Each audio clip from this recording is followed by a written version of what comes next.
Hello, everyone, and welcome to the inaugural episode of 10 Minutes with Tanner.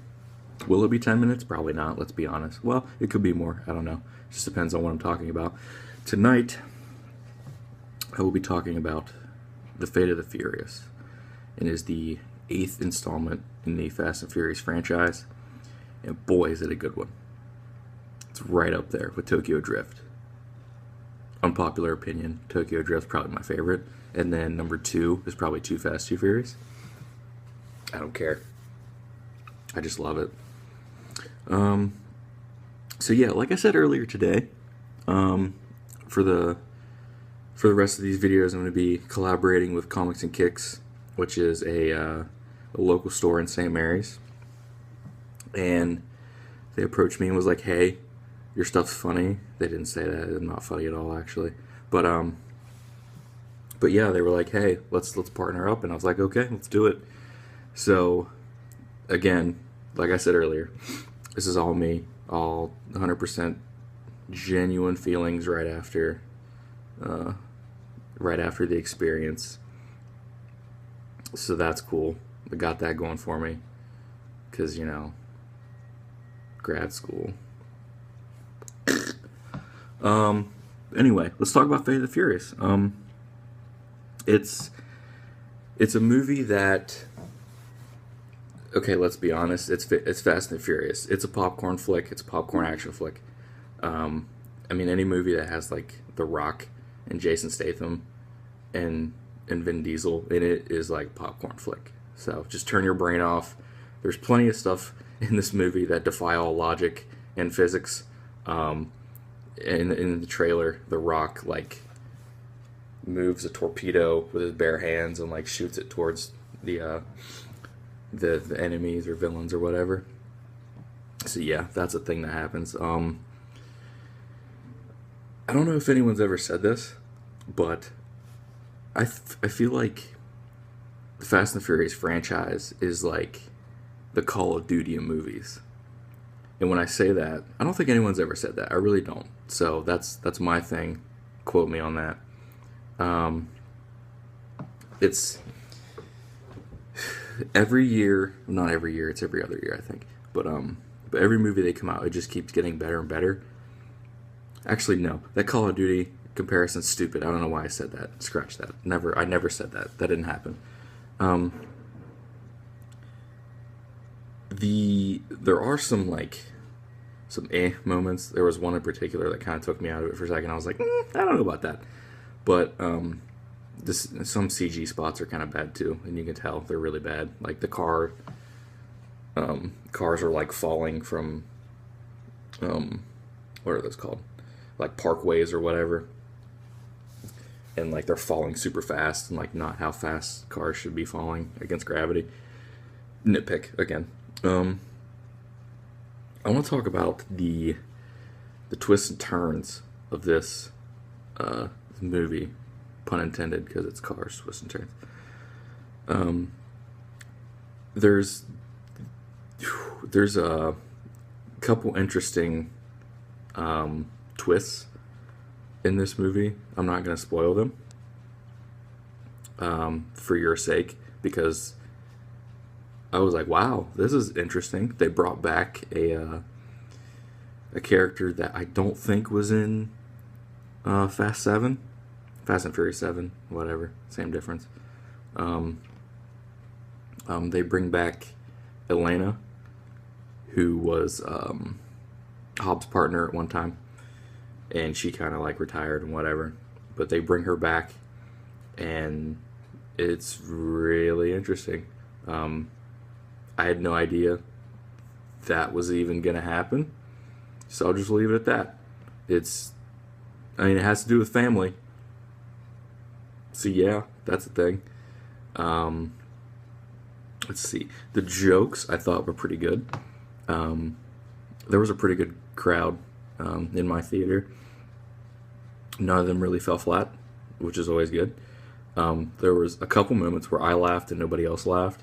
I don't know if they just didn't understand the joke, or if I'm just like so easily entertained that I laugh for no reason, which is fair. I do that a lot. let's see, what else can we talk about? I should have wrote stuff down. I have my notepad in front of me, but then I don't know. It just doesn't feel genuine when I write stuff down and then read it. I don't know. This is off the cuff all the time. The villain, let me pull up her name. I can't remember her name off the top of my head. Her character name is Cypher, and she is she's like an international hacker. Fate the Furious. I can't remember what her name is. The actress's name is. Charlize Theron. Why did I not know that? Oh boy, that was bad. But she plays an international hacker, and she just messes everything up. It's really cool, some of the stuff she does. They Natalie Emanuel's character, Ramsey, the female hacker chick on the Squad, the family, and Cypher get into like this hacking fight battle thing, and I don't know, I feel like they drew it out too long, but it was cool. She's ruthless, like really ruthless, and it was cool to see what is his name, Christopher Hivju, who plays Tormund in Game of Thrones. I think it's Tormund. Probably on IMDb that too. But yeah, he is Cypher's henchman in this, and I don't know. I wish he had a bigger role, but I feel like this is his first big movie. So, super excited for him. He's a great actor. I love him on Game of Thrones. Yeah, Tormund Giantsbane. Great guy. All of his interviews are really cool. Fun to watch. Let's see, what else can we talk about? I'm scrolling through IMDb. Let's see.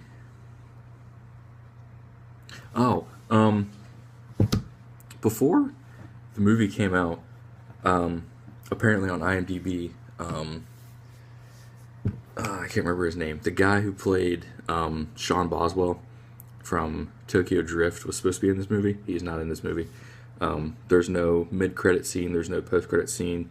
So once the end of the movie, the Fate of the Furious comes up on the screen, you can leave. There's nothing after it unless you want to listen to the music, which isn't bad. The soundtrack's pretty cool.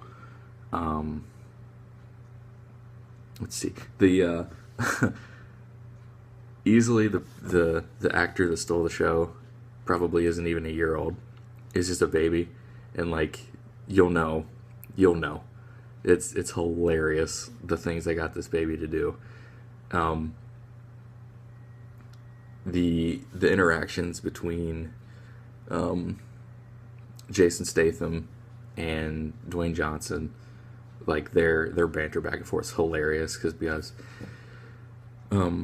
Hobbs, The Rock's character, and Deckard, Jason Statham's character, has history in this universe, so their banter back and forth, in the trailer, The Rock's double-fisted dudes, I'm gonna beat you like a Cherokee drum, and oh my god, some of their jokes are hilarious, and the banter back and forth is really good. They really got their money's worth out of Jason Statham. His action scenes were great. This is Fast and Furious, guys. You're getting awesome set piece action scenes with cars, a lot of vehicular carnage. They mangled so many cars making this. Had to. It's ridiculous. The zombie car scene was dope.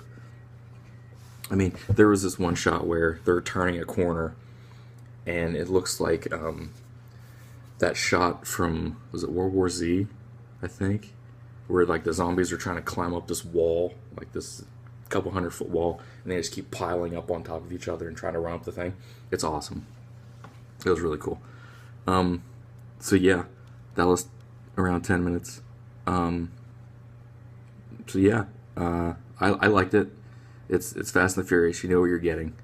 So if you liked the previous Fast and Furious movies, go see this one. It's a lot of the same, with some twists, some really cool twists, interesting twists that is completely out of left field, but I don't know, it's refreshing, I guess.